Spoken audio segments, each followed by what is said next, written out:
आज के दिन के लिए, आज के समय के लिए परमेश्वर जो आपने दिया, और धन्यवाद इस समय के लिए जो आपने हमारे जीवन से जोड़ा है, आज की इस क्लास के लिए, और इसके द्वारा आप हमसे बातें करें। और इस क्लास के धन्यवाद जो अभी तक आपने हमें संभाला, आप हमारी अगुवाई के, आप हमारे साथ थे, और इतने अद्भुत समय के लिए, इस सेमेस्टर के लिए धन्यवाद करते हैं प्रभु, और अद्भुत क्लास के लिए प्रभु धन्यवाद। लोगों के लिए परमेश्वर जो बंधे थे, और जिन लोगों ने प्रभु तेरे वचन को सुनने के लिए जो भूखे प्यासे थे प्रभु, जो आए परमेश्वर, और जो सुन रहे प्रभु सभी को तो आशीष कर देता परमेश्वर।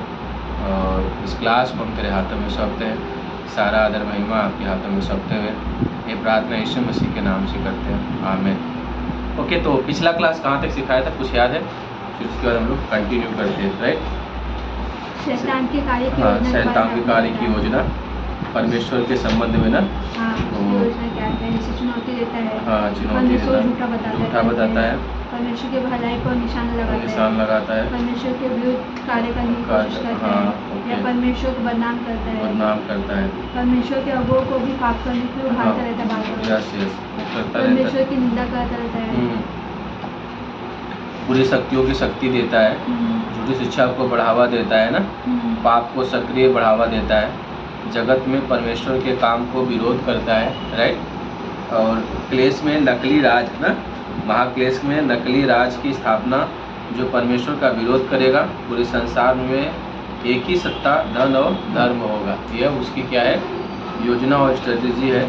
और वह चाहता है कि लोग उसकी पूजा करें ना, आराधना करें। उसकी सबसे बड़ी योजना वो यही थी कि लोग उसकी क्या करें, वह पूजा करें, और जाति को धोखा देता है और उनको परमेश्वर के और उसके लोगों को क्या करता है, विरोध में खड़ा करता है, राइट? ये उसकी योजना है। तो ये अभी ये शैतान का योजना था परमेश्वर के प्रति।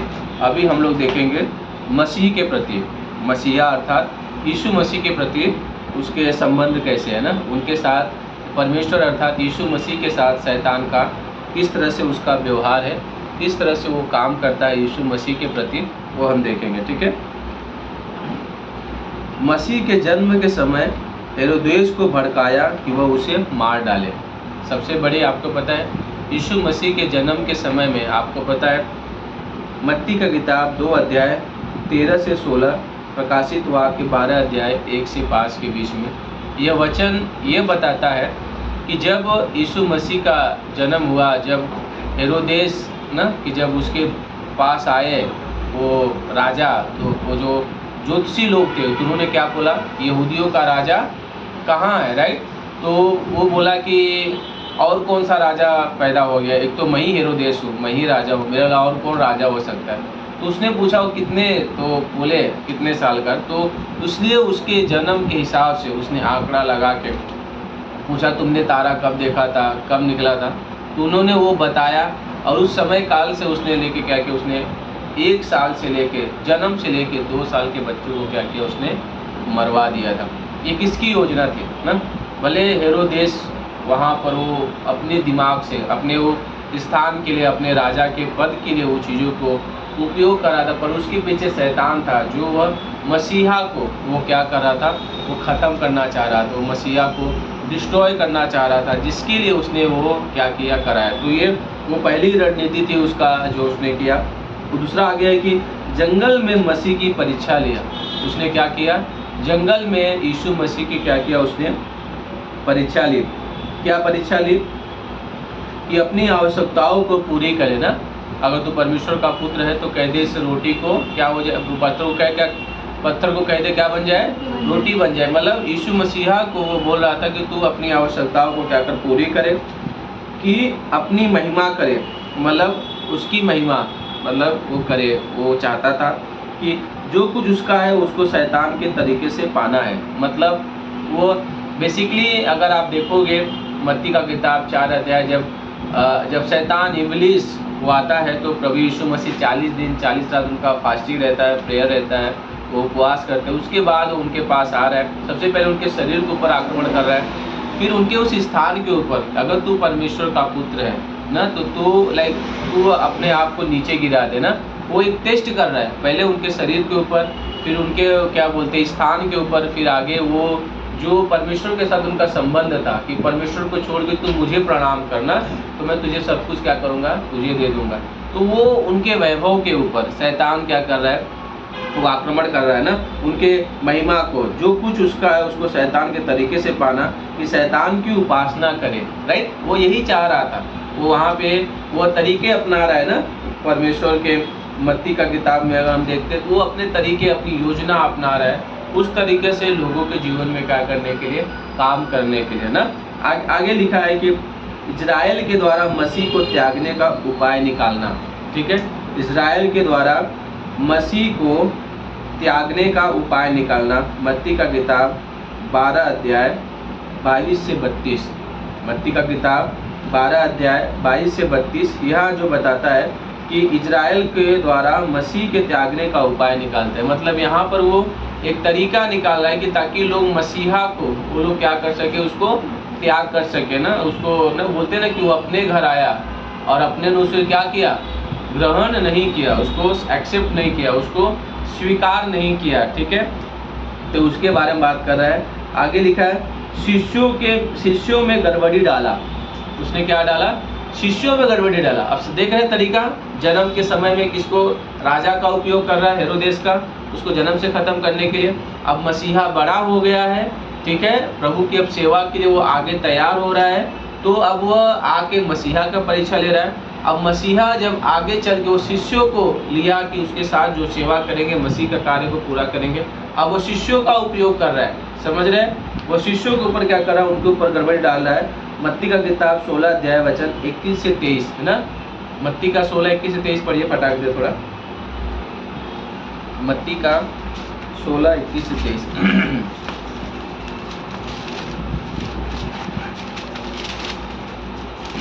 उस समय से यीशु अपने चेलों को बताने लगा, अवश्य है कि मैं यरूशलेम को जाऊँ और पुरनियों और प्रधान याजकों और शास्त्रियों के हाथ से बहुत दुख उठाऊँ और मार डाला जाऊँ और तीसरे दिन जी उठूँ। इस पर पतरस उससे अलग ले जाकर छिड़कने लगा, हे प्रभु परमेश्वर न करे, तेरे साथ ऐसा कभी न होगा।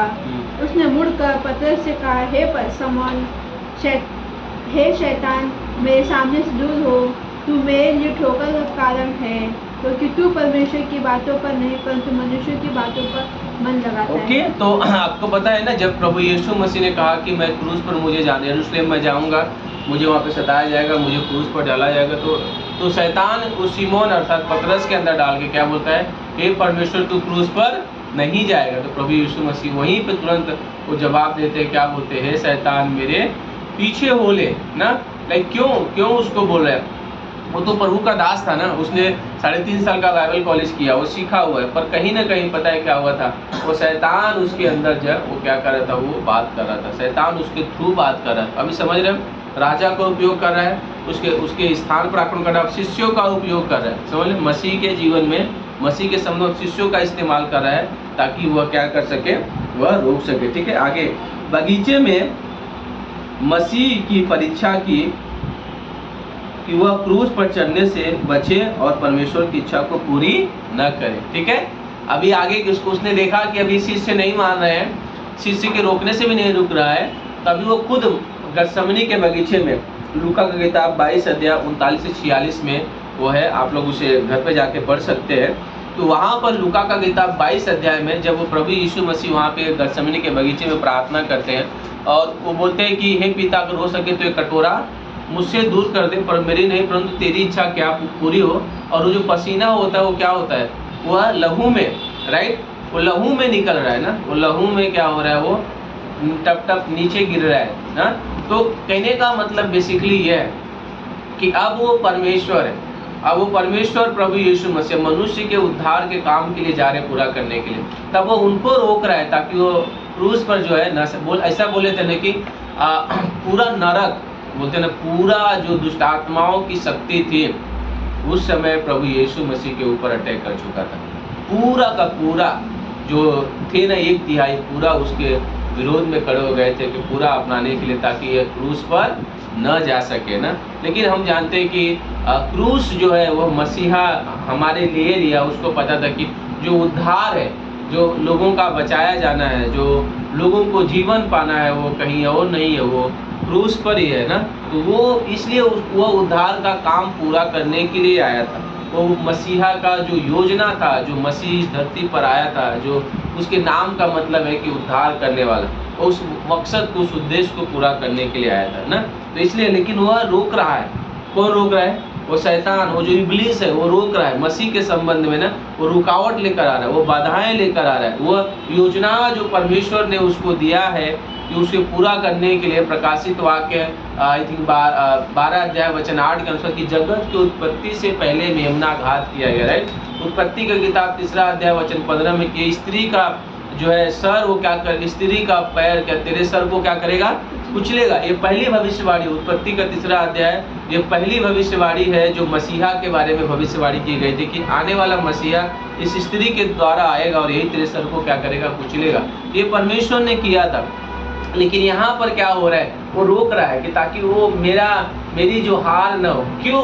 अब सवाल यह है कि क्यों शैतान, लूसीफर और भूत प्रेत दुष्ट आत्माएं यीशु मसीह को क्रूस पे जाने के रोक रही थी? निकालिए क्रूसियों का किताब, उसका 2 अध्याय।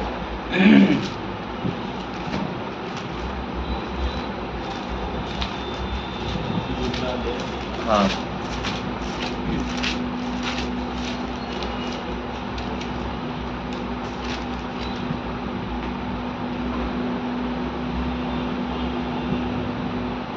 चौदह और 15 वचन पढ़ें। और विधियों का वह लेख जो हमारे नाम पर और हमारे विरोध में था, मिटा डाला और उसे क्रूस पर कीलों से जड़कर सामने से हटा दिया।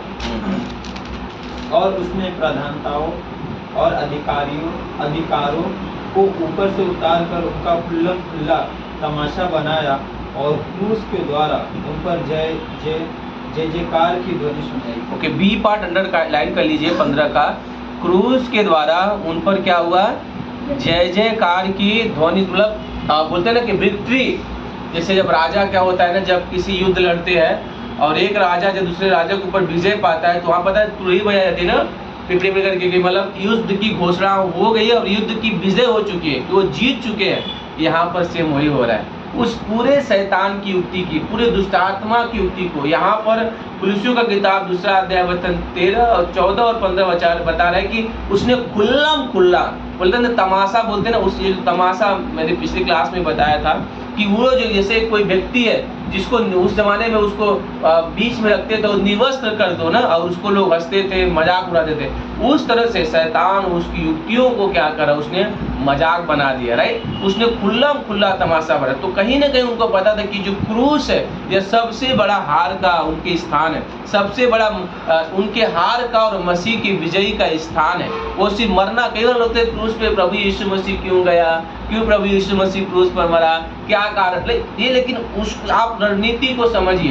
वो जो क्रूस है वो मानव जाति के उद्धार का कारण है। वो जो क्रूस है वो मानव जाति के बचाए जाने का उद्देश्य है। वो जो क्रूस है उसके द्वारा ही हर एक पापी अब बच सकता है, और अब वह दुष्ट आत्माएं के द्वारा विजय पा सकता है। अब उनकी कोई रुकावटें नहीं, अब उनके कोई बंधन नहीं। अब कुछ भी आप कुछ भी कोशिश कर लो, अब रोक नहीं सकते आप उद्धारकर्ता के कार्य को। अब तुम मसीह के पास आने रोक नहीं सकते। इब्रानी 4:12 के अंदर 16 के अनुसार अब तुम हियाव के साथ आ सकते हो उस अनुग्रह के सिंहासन के पर।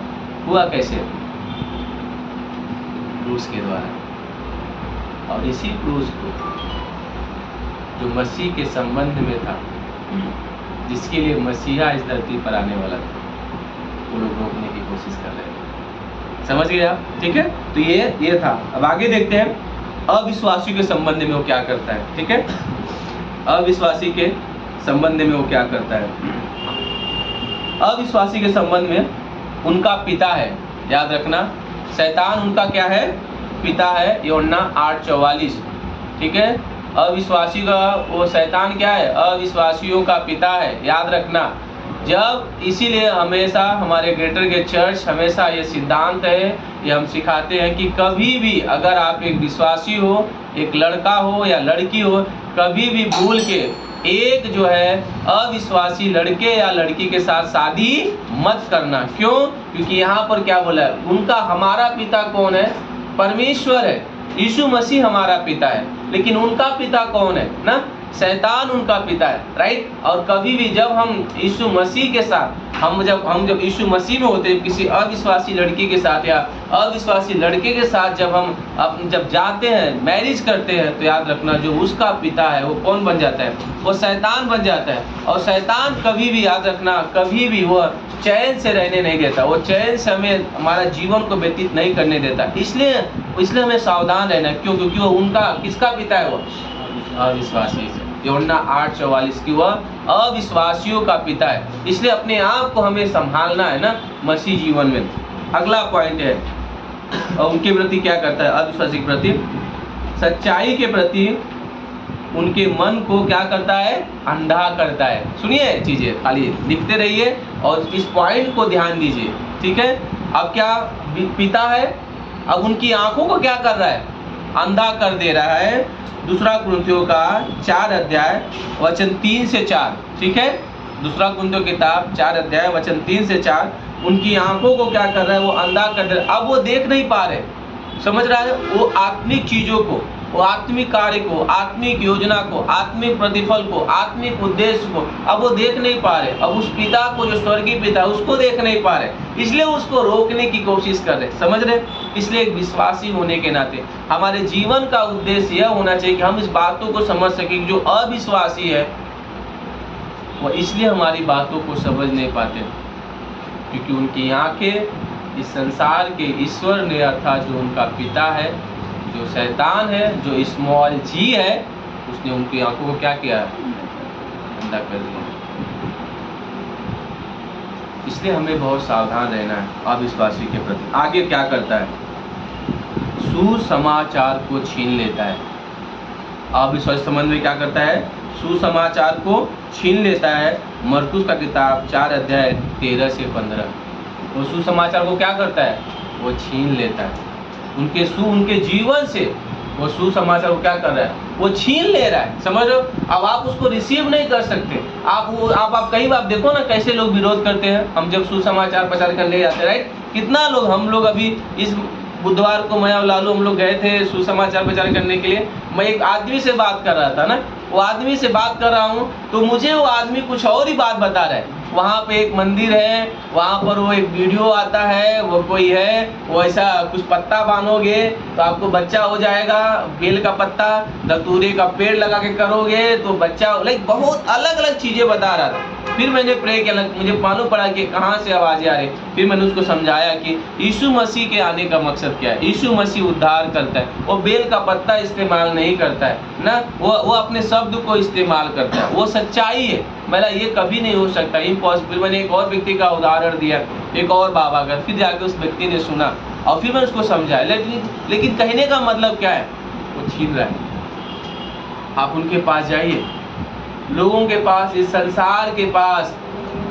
आपको बोलूँ ना, हमारे पास एक सीधा स्टेज विचार है, हम सीधा देख सकते हैं, लेकिन इस संसार के पास हजारों विचार है। आप उनके पास बैठो, इतने सारे ज्ञान की बातें आपको बताएंगे ना, इतनी सारी चीज़ें बताएंगे, बोलोगे आपने मेरा 4 साल लगता है कभी सीखा। उनकी बातों को कभी सुनिए, ऑब्जर्व करिए किस तरह से वो बात करते हैं। क्या कारण है? जो सुसमाचार है वो उनके जीवन में, वो जो उद्देश्य है, जो उद्धार का उद्देश्य है, जो स्वर्ग जाने का उद्देश्य है, जो पापों की क्षमा का उद्देश्य है, वो जो अनुग्रह का सुसमाचार है, वो रोकने की कोशिश कर रहा है। वो छीन लेता है ना, वो क्या करता है? वह उन्हें क्या करता है? उन्हें छीन लेता है। ये आपको मरकुस का किताब 4 अध्याय 13 से 15 में आपको मिल जाएगा। अगला चीज़ है, उन्हें झूठ बोलने के लिए प्रभावित करता है। प्रेरितों का काम 5 अध्याय वचन 3 के अनुसार। याद रखना, आपने कभी ऐसे व्यक्ति को मिला है जो बहुत झूठ बोलते हैं? हाँ, मैं मिला हूँ, मैं मिला भी हूँ, मैं जानता हूँ, मैं देखा भी हूँ। सीरियसली मैं ऐसे व्यक्ति को मिला हूँ जो झूठ बोले, इतना झूठ, जैसे झूठ का खदान। मैं घर के घर पे था, मैं पहुंच रहा हूँ, मैं रास्ते में हूँ, गाड़ी चला रहा हूँ, रास्ते में पहुंच रहा हूँ, आप बस रुकिए, मैं 10 मिनट वही मोड़े पर खड़ा हूँ और मैं वहाँ पर आ रहा हूँ और यहाँ पर पैंट पहन रहे घर पर। समझ रहे हो? मतलब मैं वहाँ पहुँच, जहाँ पे आप हो ना, मैं वहाँ पहुँच गया हूँ, बस मोड़ रहा हूँ, गाड़ी मोड़ रहा हूँ, 10 मिनट पहुँच रहा हूँ, लेकिन यहाँ पर वो पैंट पहन रहे हैं। झूठ। इसलिए बोलते हैं ना कि बहुत ही कम, या मतलब कम भरोसा करिए, भरोसा मत करिए, या मैं ऐसा बोल सकता हूँ जब किसी अविश्वासी व्यक्ति की बातों को आप सुनते हो। कभी आप सामान खरीदने गए हो बड़े बड़े मॉल चीज़ों में, कंप्यूटर लेने या फिर वॉशिंग मशीन लेने, या देखा है कभी जो बात करते हैं? हमारे घर पे एक दिन पहले वो क्या बोलते हैं, वो जो होता है ना, वो इनाम निकलता है, उसको खींचो, वाउचर वाला, वो येलो कलर का वाउचर रहेगा। येलो कलर का वाउचर रहेगा ना, 30-40 रुपये लगेगा, फिर उसमें से वो निकलेगा, जो निकला सामान, हाँ, वो थिएटर निकलेगा, ये चीज़ निकलेगा। तो वो आंटी लोगों को वो इतना मतलब उसके माइंड को शार्प कर दिया, बोलते आपको फ्रिज मिलेगा ही मिलेगा, आप ट्राई करो, आपको होम थिएटर या कुकर, मतलब इतना वो, और वो बेचारी इतना, वो बोलती उनके पास 500 का नोट था, और वो बेचारी सोचो एक कूपन उसने पूरा 500 रुपया तोड़वा दिया, और उन्होंने कूपन खरीदा, और निकला क्या, होम थिएटर को जो बजाते हैं रहे। किस तरह से हो ना, उनकी बातों को ऑब्जर्व करिए, कहाँ से बोल रहे हो, क्या बता रहा है। वो झूठ बोलने के लिए प्रभावित करता है। स्रोत कौन है? वो शैतान, उसका स्रोत। इसलिए जब आप किसी अविश्वासी के साथ ना, इसलिए बाइबल बोलती है ना कि ऐसे लोगों के साथ, भजन संहिता का किताब 1 अध्याय है ना, उसमें 2 व्यक्ति के बारे में बात कर रहा है। एक जो परमेश्वर के साथ बैठ रहा है, अच्छे लोगों के साथ, ये जो दुष्टों लोगों के साथ बैठे। पढ़ना भजन संहिता की किताब, उसका 1 अध्याय, उसमें मालूम पड़ेगा। क्योंकि उनकी संगति देखो, किस प्रकार से उनकी सोच, उनके विचार, उनकी लाइफ है, क्योंकि वो स्रोत है। इसलिए हमें उनको जानना है। अगला, उनको और क्या करता है? पाप और अनाज्ञाकारिता में उनकी अगुवाई करता है। इफिसियों का किताब 2 अध्याय 1 से लेकर 3। पाप और अनाज्ञा, मतलब आज्ञा न मानने के लिए, पाप करने के लिए और आज्ञा न मानने के लिए उनकी क्या करता है? अगुवाई करता है। इफिसियों का किताब 2 अध्याय 1 से लेकर 3। क्या कर रहा है? उनको पाप के लिए और आज्ञा न मानने के लिए क्या करता है? उनको अगुवाई करता है। ठीक है, पाप कर चल जाता है, एक फूंक मारोगे चल जाता है ना, चल जाता है। अरे दोस्त लोग हैं ना, चल जाता है, चल जाता है, एक ड्रिंक चल जाता है। बियर दारू तो नहीं है, बियर एक क्या बोलते हैं, फ्रूट्स का, मीठा का, फल का बनाई हुई चीज़ है, बियर चल जाता है। इससे पता है तुम फूल जाओगे, इससे जानेंगे कि तुम, आपको एक और बोलिए स्टेटमेंट अलग लगेगा, तुम जवान हो गए, इससे मालूम पड़ जाएगा, ये तुम्हारे मैच्योरिटी का दिखाएगा, इसलिए तुम इसे फॉलो करने लगो। आज मैं जा रहा था साथी वाली प्रेयर के लिए, 3 कॉलेज के बच्चों को, मुझे किसी ने तो कॉल किया और मैं जस्ट बात कर रहा था, मेरे आंखों के सामने 3 कॉलेज के बच्चे, मुझे लगता है उनका फर्स्ट ईयर रहा होगा, ऐसा 12th में रहे होंगे, तीनों बैठ के पूरा एकदम सिगरेट पी रहे थे और कुछ सांसारिक म्यूजिक लगा के गाना सुन रहे थे। सोच रहे हो कहाँ से आ रहा हो पाप, वो बढ़ोतरी दिमाग। कभी रिसेंटली मैं उसका नाम नहीं लूँगा वो बच्चे का, बट हम प्रे करेंगे। वो बच्चा कुछ समय पहले मेरे पास आया और लॉकडाउन के समय में, कुछ रॉन्ग मत समझना, बट ये क्लास के रिलेटेड है तो चीज़ें मैं बता रहा हूँ, क्या क्या चीज़ें हो सकता है। तो मेरे पास वो केस आया, इसलिए मैं बता रहा हूँ, ढूंढना मत कौन है करके क्या है।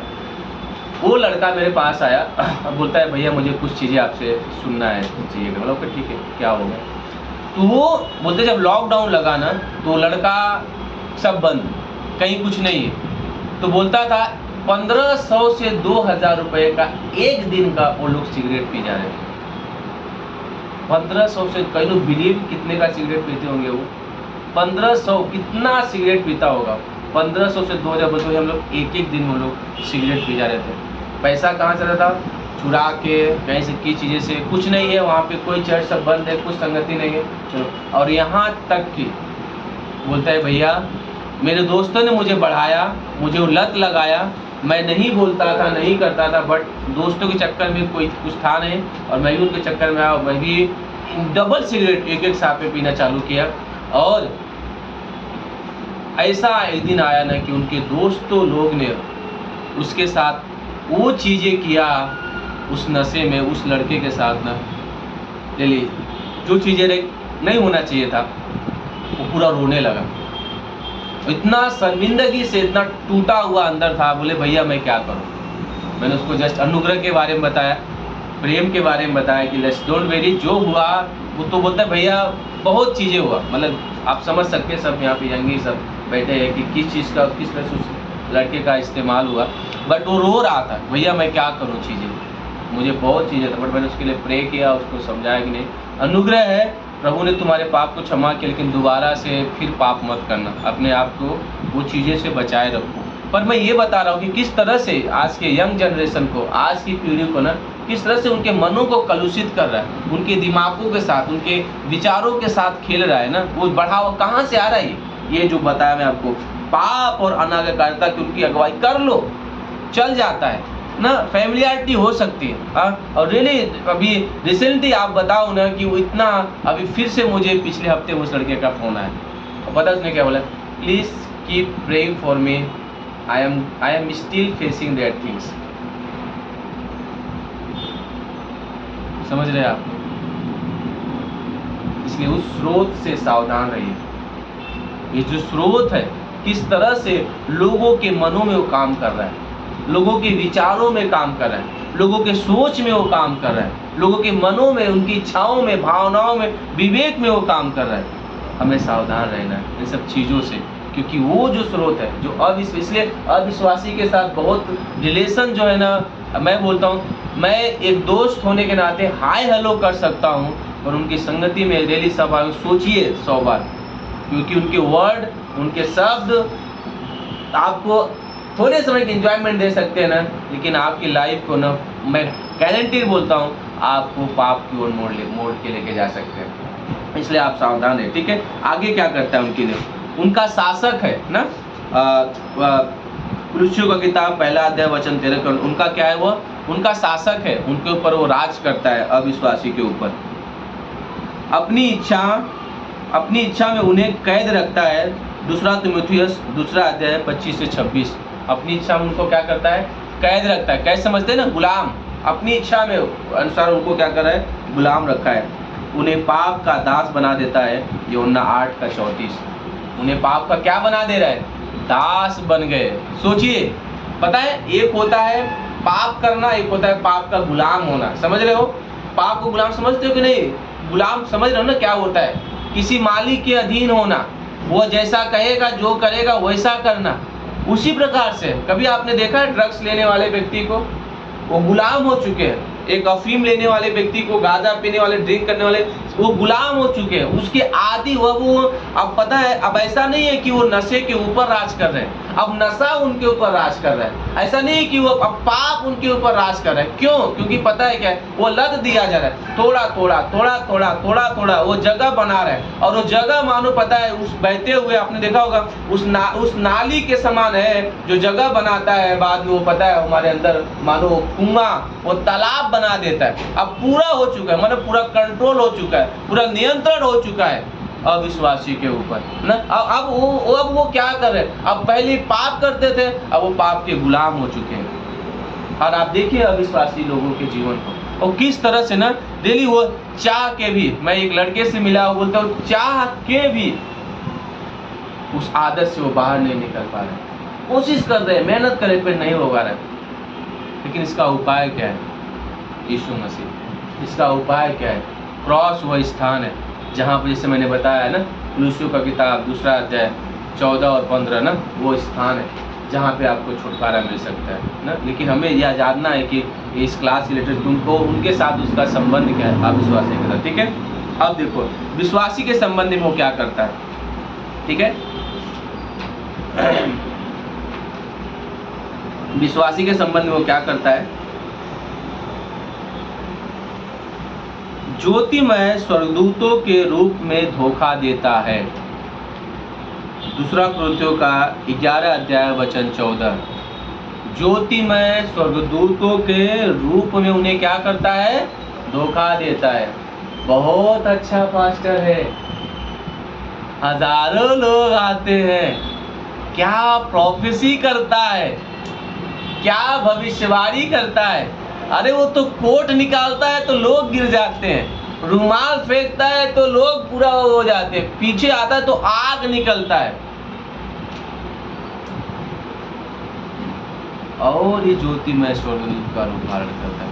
याद रखना, अगर वो विश्वासी के सामने अविश्वासी के रूप में आएगा ना, तो विश्वासी उसको समझ जाएगा कि ये विश्वासी है, अविश्वासी है। लेकिन अगर वो विश्वासी के जैसे बन के आएगा ना, तब उसे समझना थोड़ा मुश्किल हो जाएगा। आज वो भेड़ के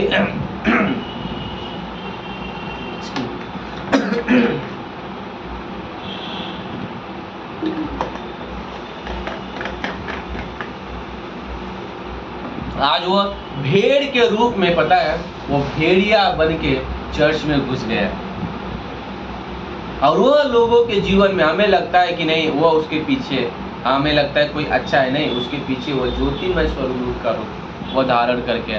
और याद रखना, ये हमें सावधान रहना, ये विश्वासी के बारे में बात कर रहे हैं। ऐसे बहुत सारे आपको मिल जाएंगे जहाँ पर ज्योतिमय स्वर्गदूतों का रूप धारण किए हुए हैं, पर एक्चुअल में पता है उनका उद्धार भी नहीं हुआ है। समझ रहे हो आप लोग? मैंने कई बार हम लोगों ने बोला है, मत्ती की किताब 7 अध्याय, हे प्रभु कह रहे हैं ना, पर परमेश्वर क्या बोल रहा है? वो दुष्टात्मा निकाला उन्होंने, वो बोल रहे हैं हमने भविष्यवाणी किया, हमने चमत्कार किया। प्रभु क्या बोल रहा है? हे कुकर्म करने वाले, मैं नजरों से में तुमको जानता भी नहीं, तुम आग और गंधक। समझ रहे हो कहाँ पॉइंट आउट कर रहा है? वो किस में जाए, कौन जाएगा आग और गंधक में? विश्वासी जाएगा। किसके लिए बनाया गया था? भूत पे दुष्ट आत्मा और अविश्वासी लोगों के लिए। समझ रहे कौन जा रहा है? मतलब उनका उद्धार भी नहीं हुआ है। इसलिए चीज़ों को समझ, इसलिए बाइबल क्लास बहुत इंपॉर्टेंट है कि हम उन चीज़ों को समझ सके। बाइबल क्लास मानो उछलनी के जैसा है ना, जैसे बोलते हैं ना, जब आटे को चालो तो उसके ऊपर क्या बोलता है, उसको भूसी रह जाता है ना, आप समझ पाओगे। जब हम क्लास सीखते तो समझ जाते कि कौन है ये कहाँ से आ रहा है, कहाँ से बोल रहा है, कहाँ से प्रीच कर रहा है, कहाँ से चमत्कार कर रहा है, हम उन चीज़ों को समझ जाते हैं। और हमें याद रखना है, बट वो धारण करता है अब विश्वासियों के सामने ज्योतिमय स्वर्गदूत के रूप में। अगला उनका वैरी है। याद रखना, हमारा क्या है? वैरी है। पहला पत्रस 5:8। विश्वासी का क्या है? वैरी है। कभी भी याद रखना, शैतान आपका दोस्त नहीं है, अविश्वासी का कभी भी दोस्त नहीं हो सकता। हमारा आपका वो कभी दोस्त नहीं हो सकता, वो हमारा आपका वैरी है। ठीक है? उनकी प्रार्थना को रोकता है। क्या करता है वह? उनकी प्रार्थना को रोकता है। दानियल की किताब 10 अध्याय 12 से 13। उनकी प्रार्थना को रोकता है। हमारी प्रार्थना को क्या करता है? वो रोकता है। कलीसिया में फूट गड़बड़ी डालने के लिए झूठे मसीहों को लाता है। कलीसिया में फूट और गड़बड़ी डालने के लिए झूठे मसीहों को लाता है। मत्ती का किताब 13 अध्याय 36 से 43। मत्ती का किताब 13 अध्याय 36 से 43। और झूठे फूट डालने के लिए गड़बड़ी और झूठे मसीहों को लाता है। अनैतिकता को बढ़ावा देता है। पहला कुरिन्थियों 7 अध्याय 1 से लेकर 7। फटाफट पंक्ति लिख लो, क्योंकि मैं चाहता हूँ वचन लिख लीजिए फटाफट, घर पे जाके आप कर लें तो मैं क्लास अपलोड कर दूंगा और आप लोग क्लास कर सकते हैं। सिर्फ सुनते रहिए, नोट्स नहीं भी लिखेंगे तो भी चलेगा, खाली वचन लिख सकते हैं, लेकिन खाली सुनते रहिए। मैं क्लास अपलोड कर दूंगा यूट्यूब पे, आप जैसे देख लेना। ठीक है? बट सुन लीजिए, क्योंकि थोड़ा आखिरी क्लास है जो सोच रहा हूँ कवर करनी। ठीक है? लेकिन अब सुनिए सब ध्यान से, मैं एक एक टॉपिक एक एक लाइन पढ़ते जाता हूँ, समझ लेना। मसीह क्या करता है? अनैतिकता को बढ़ावा देता है। पहला कुरिन्थियों का 7 अध्याय वचन 1 से लेकर 7। पाप का दोष लगाता है। प्रकाशित वाक्य 12 अध्याय 10 वचन के अनुसार। जकरिया का 3 अध्याय वचन 1 से 5 के अनुसार। सेवकाई को व्यर्थ ठहराता है। पहला थिस्सलुनीके 2:18 के अनुसार।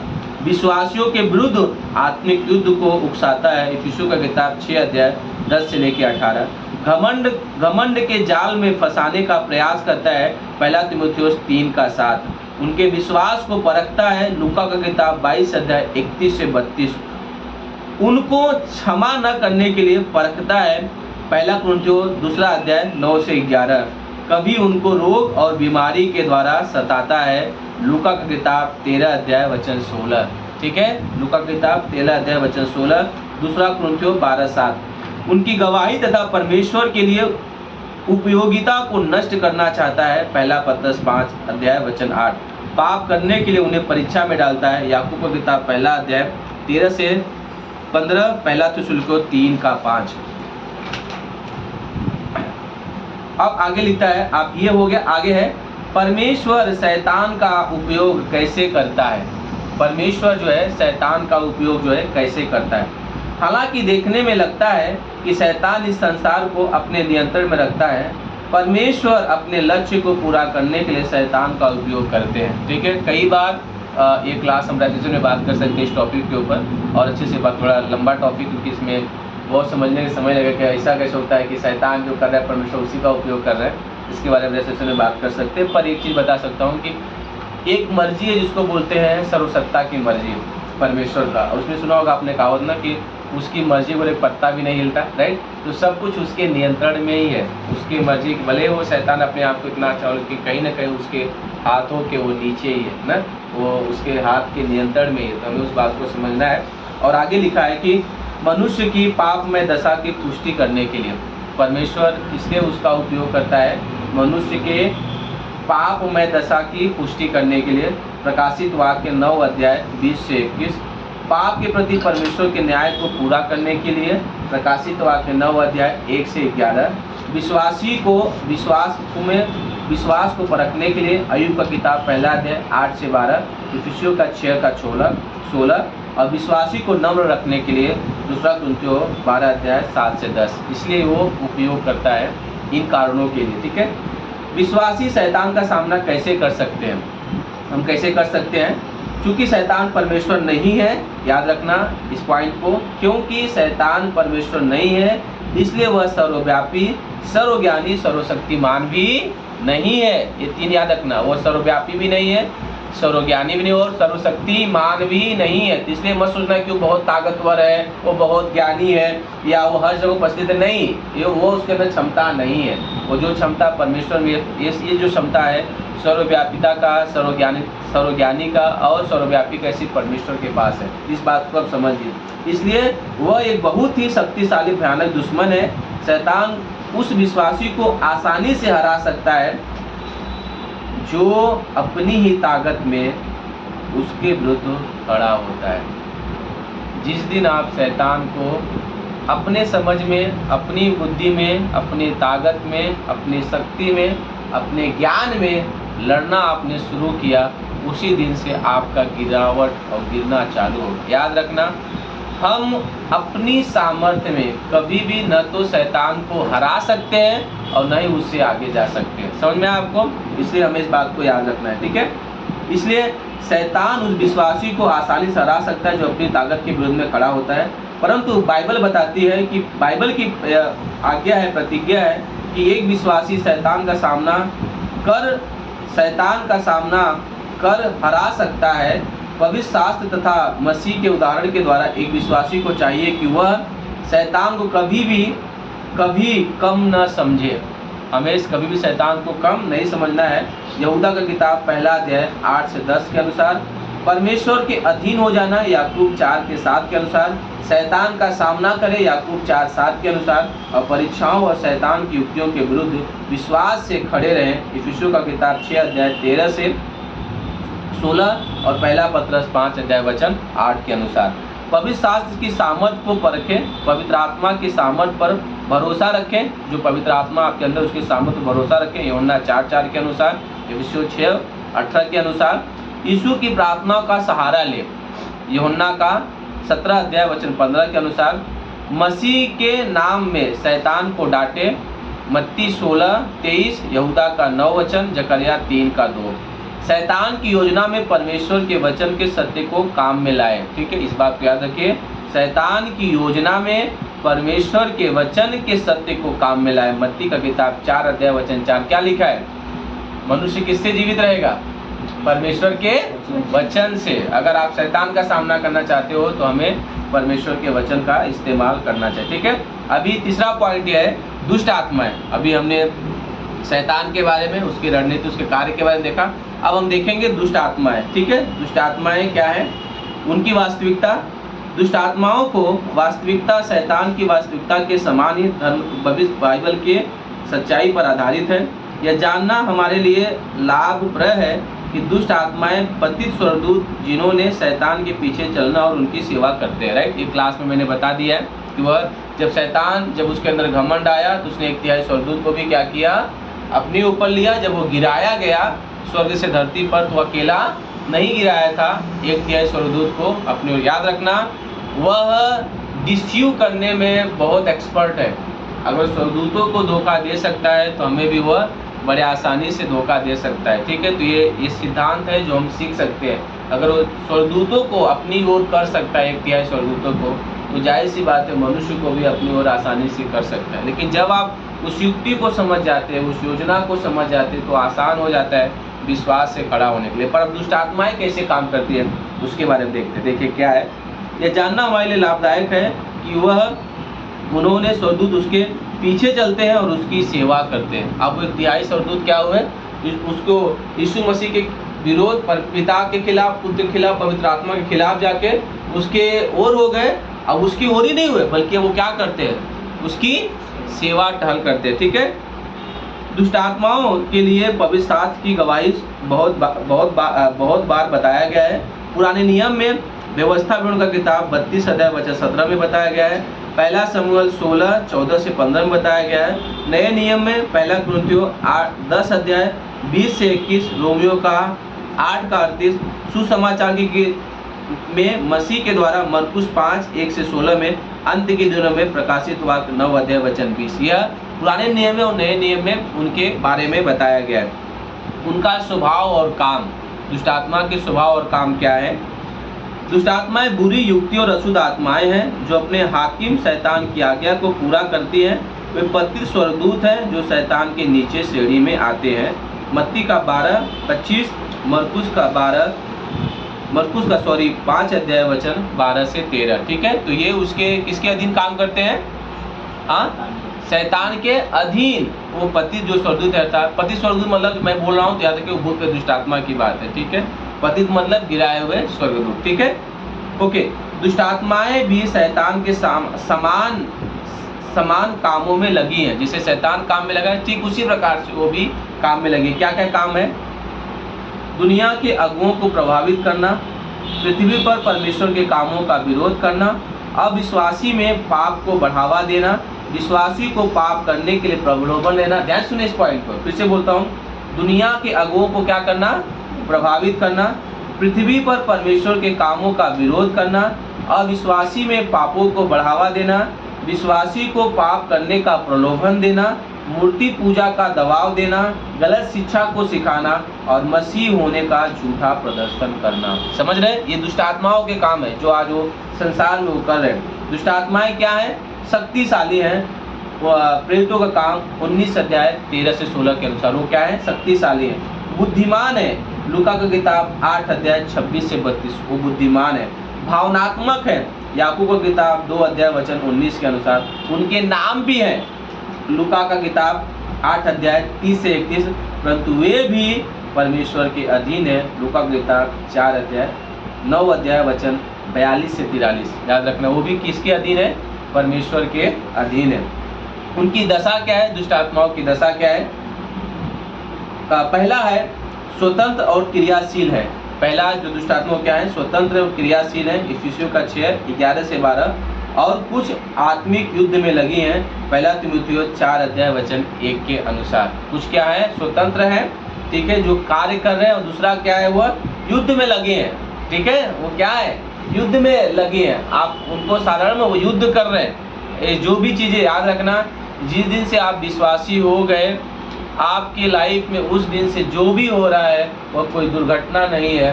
उसकी सोची समझी की गई, प्लान नहीं, प्री प्लान। समझते हो?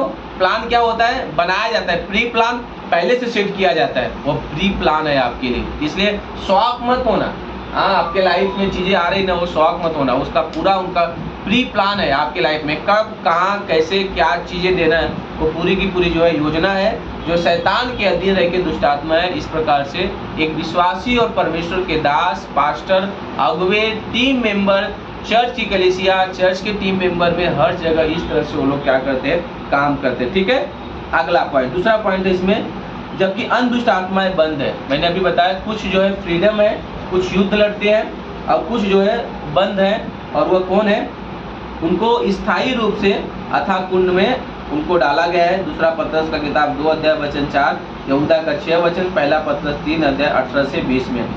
कुछ भारी पाप की वजह से इनको हुआ था। उत्पत्ति की किताब 6 अध्याय वचन 1 आपको पता है किसकी वजह से उनको डाला गया है, जिसके कारण वो आज भी वो बंद है। ठीक है, आगे अथाह कुंड में अस्थायी तौर पर है वो जो जिसको बंदी बनाया उनको कहाँ गया है, डाला गया है अथाह कुंड से, अस्थायी तौर से उनको डाला गया अथाह कुंड में। प्रकाशित वाक्य 9 अध्याय 1 से लेके 5, जिन्हें महाक्लेश के समय में पाप के प्रति न्याय का सामना करने के लिए छोड़ दिया जाएगा। यह जो अभी दो श्रेणी है, एक है स्वतंत्र है और एक है जो जिनको बंदी, मतलब जो जिनको बंदी बनाया है, जो अथाह कुंड में इनको डाला गया।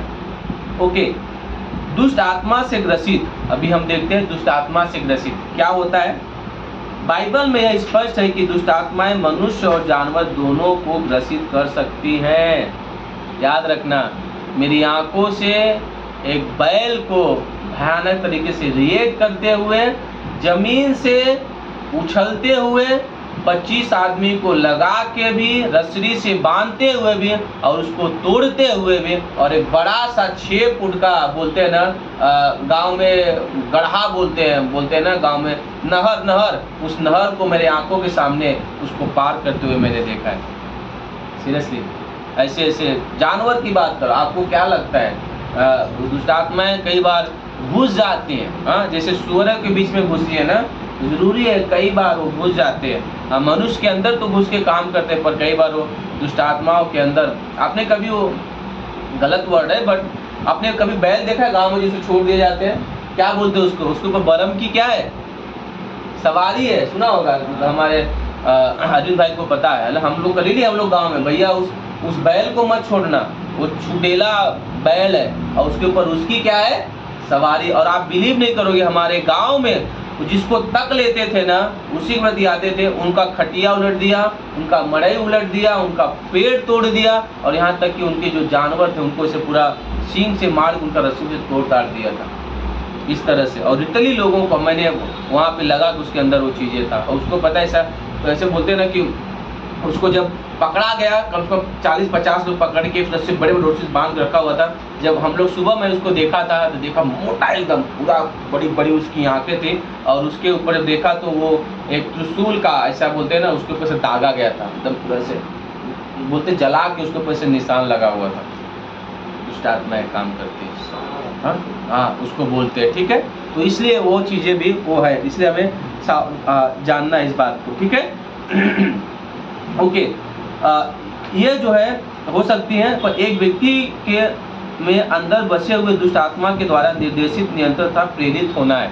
यह लोगों को तो उसको निर्देश करेंगे, उसकी अगुवाई करेंगे, उसके ऊपर ताबा करेंगे, जो चाहेंगे उसके साथ वो कराएंगे। अविश्वासी का दुष्ट आत्मा के अधीन होना स्पष्ट है। इस प्रकार की अधीनता कई लक्षणों को उत्पन्न करता है। ठीक है, मरकुस का किताब 5 अध्याय 1 से लेकर 20 में एक भूतग्रस्त व्यक्ति के चरित्र का उदाहरण है। वो क्या है, दुष्ट आत्मा द्वारा उसके अंदर वास करना, अलौकिक शक्तियाँ, व्यक्ति में परिवर्तन, पागलपन, अलौकिक समझ, अनियंत्रण भावनाएं और परमेश्वर की बातों का विरोध करना। समझ रहे हैं क्या क्या चीजें उसके अंदर दिखाई दे रहा है दुष्ट आत्मा के अंदर। दुष्ट आत्मा ग्रसित व्यक्ति के अंदर आप क्या क्या चीजें देख सकते हो, उसके अंदर क्या होगा, उसके अंदर पहला वास होगा, अलौकिक शक्तियाँ उसके अंदर आप देखोगे। ठीक है, व्यक्तिगत परिवर्तन उसके अंदर होगा, पागलपन टाइप होगा, अलौकिक समझ होगा उसके अंदर, अलौकिक समझ तरह की बातचीत करेगा, अनियंत्रित भावनाएं रहेगी उसके, और परमेश्वर के विरुद्ध बातें करेगा। तो जब आप किसी दुष्ट आत्मा है ना, तो आप इस परख सकते हो इसके जो है इतने सारे जो 6-7 बातें हैं, आप इसे देख के समझ सकते हो कि किस तरह से इसके अंदर दुष्ट आत्मा है कि नहीं। उसके तरीके से, ऐसे भावना से जब इस तरह से रिएक्ट कर रहा है तो आप समझ सकते हो व्यक्ति के अंदर क्या है, दुष्ट आत्मा है। दुष्ट आत्माएं शरीर तथा मानसिक बीमारियों को भी ला सकती है, याद रखिए इस बात को। वो क्या कर सकती है, शरीर और मानसिक, मानसिक में पता है ना, मेंटली पागलपन जिसको बोलते हैं ना, हाँ आपको पता है डिप्रेशन, समझा, सुना आपने वर्ड है, सुना होगा आपने ना, कहाँ से आता है, नहीं मैं प्यार में पागल हुआ इसलिए डिप्रेशन हो गया, मेरे साथ ऐसा हुआ इसलिए डिप्रेशन हो गया।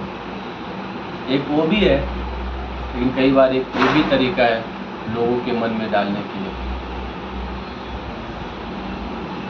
कई बार हो सकता है दुष्ट आत्माएं, शुरू में बताया कि वो प्लान से काम करते हैं, पहले वो रणनीति बनाएंगे, आपके सामने व्यक्ति को लाएंगे, या विश्वासी की बात कर रहा हूँ, उस व्यक्ति को उस व्यक्ति के पास लेकर आएंगे, उसकी इच्छा को सामने रखेंगे, फिर वो दोनों एक हो जाएंगे, फिर वो इंजॉय करेंगे, उनको लगेगा अच्छा हो रहा है, फिर उसमें से एक को इस्तेमाल करेगा, फिर उसके बाद दूसरा उसको इस्तेमाल करेगा, फिर कुछ कमियां निकाले, कुछ चीज़ें लाएगा, फिर धीरे उनका मन मोटा होगा, फिर वो जो हार्ट कनेक्ट था अब हार्ट ब्रोकन हो जाएगा। अब वो हार्ट ब्रोकन पता है क्या हो जाएगा, वो हार्ट ब्रोकन किस अलग चीज़ों में तब्दील हो जाएगा। ये ज़्यादातर पता है डिप्रेशन में कौन जाते हैं, लड़कियाँ जाती हैं, औरतें जाते हैं। आपको मालूम है बहुत सारी लड़कियाँ डिप्रेशन में चीज़ों में जाते हैं। क्यों जाते हैं, क्योंकि वो अकेला फील करने लगते हैं, उनका यूज किया गया आदमी, चलो नशा में गया तो उसका माइंड उधर चला गया, उसको उधर से इस्तेमाल करेगा। लेकिन लड़कियाँ छत से कूद जाना, फांसी लगा लेना, कहाँ से आ रहा है, किधर से आ रहा है चीज़ें, पागलपन होना लिटरली ना। अभी मैंने बीच में एक वीडियो देखा था ना, एक औरत को पूरा बीच में रोड में पूरा एकदम अजीब तरीके से वो भाग रही थी, और एक तो पूरा हाईवे के बीच में, नोएडा और दिल्ली के हाईवे के बीच में वो औरत खड़ी हुई थी, एकदम उसकी आँख अजीब तरीके से, वो मेंटली तरीके से चीज़ें थी रिलेट कर रहे थे। तो कहाँ से आ रहा है चीज़ें ना, समझ सकते हो उसका स्रोत जो है कौन है करके। पर हम ये चीज़ों को समझ सकते कि वो शारीरिक बीमारी और मानसिक बीमारी दोनों ला सकती है, मेंटली और बीमारियाँ वो ला सकती है हमें, ठीक है। ये आपको मत्ती का 9 अध्याय वचन 32, लूका का 8 अध्याय 34-36 में आपको मिल जाएगा। जबकि दुष्ट आत्मा एक विश्वासी में वास कर सकता है, पवित्र शास्त्र सिखाता है कि एक विश्वासी के अंदर पवित्र आत्मा का वास करता है, इसलिए दुष्ट आत्मा के द्वारा प्रभावित या अधिकार में आ सकता है, परंतु ग्रसित नहीं हो सकता। मतलब उसके क्या बोलते हैं, उसके चपेट में, मतलब उसके वो हमारे अंदर तो नहीं आ सकता, पर बाहर से हमारे क्या कर सकता है, हमें नियंत्रण कर सकता है, हमें कंट्रोल कर सकता है। पहला कुरिन्थियों 6:19, दूसरा कुरिन्थियों 6:14-17, मत्ती का 16:21-23, पहला इतिहास 21 अध्याय 1 से लेके 2 वचन, ठीक है।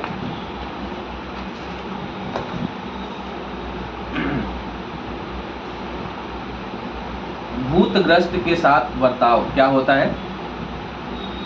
शैतान का सामना करने में पवित्र शास्त्र के जिन सिद्धांतों तथा सावधानियों को काम में लाते हैं, वही बातें दुष्ट आत्माओं के साथ भी लागू होती है। दुष्ट आत्माओं को हम हल्का न समझें, दुष्ट आत्माओं को हम हल्का न समझें। शैतान और दुष्ट आत्माओं के साथ सिर्फ परमेश्वर के सामर्थ्य ही काम करेगा। निकालिए मरकुस का किताब 9 अध्याय 14 से 21 पढ़िए, फटाक दे। मरकुस का किताब 9 अध्याय 14 से 21 पढ़ लीजिए उसको। जब वो चेलों के पास आया तो देखा कि उनके चारों ओर बड़ी भीड़ लगी और शास्त्री उनके साथ विवाद कर रहे हैं। उसे देखते ही सब बहुत ही आश्चर्य करने लगे और उसकी ओर दौड़कर उसे नमस्कार किया। उसने उनसे पूछा, तुम इनसे क्या विवाद कर रहे हो। भीड़ में से एक ने उसे उत्तर दिया, हे गुरु, मैं अपने पुत्रों को जिससे गूंगी आत्मा समाई है तेरे पास लाया हूँ। जहाँ कहीं वह उसे पकड़ती है वहीं पटक देती है और वह मुंह में फेन भर लेता है और दांत पीसता है और सूखता जाता है। मैंने तेरे चेले से कहा कि वे उसे निकाल दे, परंतु वे निकाल न सके। यह सुनकर उसने उनसे उत्तर दे कहा, हे अविश्वासी लोगों, मैं कब तक तुम्हारे साथ रहूँगा और कब तक तुम्हारी सहूँगा। उसे मेरे पास लाओ। वे तब वे उसे उसके पास ले आए और जब उसने उसे देखा तो उस आत्मा ने तुरंत उसे मरोड़ा और वह भूमि पर गिरा और मुंह से फेन बहाते हुए लौटने लगा। उसने उसके पिता से पूछा, इसकी दशा कब से है? उसने कहा, बचपन से। ओके, अभी समझ 20 वचन में देखिए क्या लिखा है कि तब उसने उसके पास लाए और उसने उसे देखा, उसे आत्मा ने तुरंत मरोड़ा।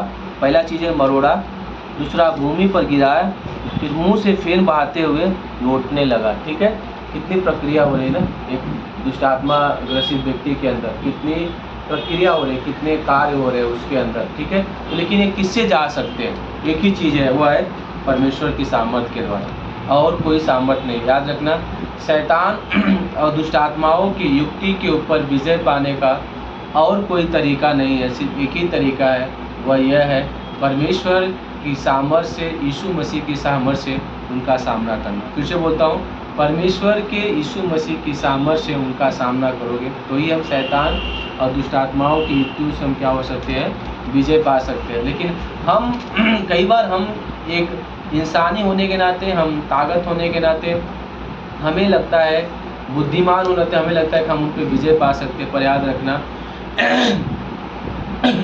इंसान की ताकत से तुलना करोगे तो आपसे ज़्यादा ताकतवर है, इंसान की बुद्धि से उपयोग करोगे तो आपसे ज़्यादा बुद्धिमान है, इंसान की समझ से सोचोगे तो आपसे ज़्यादा समझदार है, और इंसान से ज़्यादा चालाकी समझोगे तो आपसे ज़्यादा चालाक है। इसलिए उसको धूर्त कहा गया है, इसलिए हर मामले में वो आपसे आगे है। इसलिए याद रखना, बेसिक चीज़ें हैं। आप सबको पता है कि जब कोई अखाड़े में पहलवान होता है, तो जब एक पहलवान जब उसके कैटेगरी का रहता है, जो उसको पता है कि मैं एक कमज़ोर हूँ, ये मेरा मुझसे ताकतवर है, तो पता है कि वो जो कमज़ोर पहलवान है, वो जो उससे ताकतवर पहलवान है, वो उससे नहीं लड़ सकता। तो उसको लड़ने के लिए उससे जो ताकतवर पहलवान है, उससे उसको लड़ना पड़ता है, राइट। तो मैं एक चीज़ें देख रहा था, एक वीडियो, एक पिता था जो उसका बेटा वो कुश्ती लड़ने के लिए गया, और वो उससे ताकत था, बट वो लड़ने के लिए गया, लेकिन जब वो लड़ने के लिए गया तो वो उससे जीत नहीं पा रहा था। तो फिर वो जो कुश्ती लड़ने वाला जो पिता, उसका बेटे का जो बेटा था, वो बोलता ठीक है मैं नहीं लड़ूंगा, पर मेरे बदले मेरे पिता लड़ेंगे। ठीक है, तो वो एक्सेप्ट कर लिया, बोलता है ठीक है, मैं क्या है, तुमसे जीत सकता हूँ, तुम्हारा पिता क्या है। लेकिन जब वो वहाँ पर आया और वो लड़ना कुश्ती में जो बोलते दाव पेच के द्वारा मारा जाता है, बोलते हर दाव पेच उसने अपनाया, और हर दाव पेच में उसको उठा के पूरा ज़मीन पे उठा के उसको पटक दिया, और फिर वो जीता। और जीतने के बाद जब उसको पूछा गया कि कौन है भैया, बोलते हैं कि ये सबसे बड़ा जो है इस गांव का, ये बोलते हैं अपने ज़माने में सबसे बड़ा कुश्तीबाज थे, सबसे बड़ा वो जो है वो कुश्ती लड़ने वाले वो व्यक्ति थे। और वो फिर वो आदमी जो लड़का था खड़ा हुआ, उससे बोला कि मैं जीत तो नहीं पा रहा था, पर मेरे पिता की वजह से मैंने उस जीत को पाया। क्या मतलब है इस स्टोरी का ना? मैं जीत नहीं सकता हूँ, पर मेरे पिता की वजह से जो यीशु मसीह है, मैं उससे जीत सकता हूँ। मैं उसकी योजना पर, दुष्ट आत्माओं की सामर्थ पर, दुष्ट आत्माओं की ताकत पर मैं विजय पा सकता हूँ। कब? जब मैं पिता की सामर्थ पे भरोसा करता हूँ। याद रखना, रोमियो का किताब 8 अध्याय वचन 11 निकालिए, पढ़ लीजिए, पढ़ते फिर दो पॉइंट और है, बस खत्म करके उसके बाद क्लास खत्म करते हैं। रोमियो 8 का 11। यदि उसी की आत्मा जिसने यीशु को मरे हुओं में से जिलाया तुम में बसा हुआ है, तो जिसने मसीह को मरे हुओं में से जिलाया, वह तुम्हारे नश्वर देहों को भी अपनी आत्मा के द्वारा जो तुम में बसा हुआ है जिलाएगा। ओके, देख रहे हो ना, सामर्थ्य देखो पवित्र आत्मा का। वह पवित्र आत्मा जो यीशु मसीह को मरे हुए से जीवन जिलाया, वही पवित्र आत्मा मेरे अंदर क्या करता है? वो सामर्थ प्रदान करता है, और ऐसा कि हमें भी एक दिन मृत्यु में से जिलाएगा। लेकिन जब तक मैं धरती पर हूँ, वह पवित्र आत्मा मेरे अंदर सामर्थ देता है। वो परमेश्वर की आत्मा, पहला यूहन्ना 4:4, अब वो मेरे अंदर है, तो मैं उस सामर्थ्य के अनुसार, वो ताकत के अनुसार, पवित्र आत्मा के अनुसार मैं शैतान के ऊपर, दुष्ट आत्माओं की युक्ति के ऊपर मैं क्या करता हूँ? मैं विजय पा सकता हूँ। ठीक है, ओके। अगला पॉइंट है और आखिरी पॉइंट, स्वर्गदूतों की नीतियाँ क्या है? इसकी नीतियाँ क्या है? 2 है। दुष्ट आत्माओं की नीतियाँ यह है ठीक है, कि इन पतित स्वर्गदूत के विरोध में परमेश्वर ने पहले से न्याय कर दिया है। वे सभी अंत में शैतान और अविश्वासियों के साथ आग की झील में होंगे। मत्ती का किताब 25 अध्याय 41 वचन, प्रकाशित वाक्य 20 अध्याय 10 से 13 वचन। अब स्वर्गदूतों के बारे में क्या है, जो सच में स्वर्गदूत हैं। स्वर्गदूतों के लिए है कि परमेश्वर के चुने हुए स्वर्गदूत हमेशा के लिए उसके साथ उसकी सेवा उपासना करेंगे। ठीक है, दोनों के बारे में बताया, स्वर्गदूतों के बारे में 2 चीज़ें बताया। पहला जो स्वर्गदूत है वो दुष्ट आत्माएं हैं, जो हमेशा के लिए उनको अलग किया गया है और हमेशा के लिए वो न्याय के समय में उनको उसमें नरक में डाल दिया जाएगा। लेकिन ये जो स्वर्गदूत उस समय जो निर्णय लिए थे परमेश्वर की ओर होने के लिए, वो हमेशा के लिए परमेश्वर के साथ है और वो हमेशा वो परमेश्वर की उपासना अनंत तक जो है वो करते रहेंगे। प्रकाशित वाक्य 5 अध्याय 11 से लेकर 14 वचन। ठीक है, समझ में आया? ओके, आमीन आमीन। ओके, सनी प्रार्थना करो।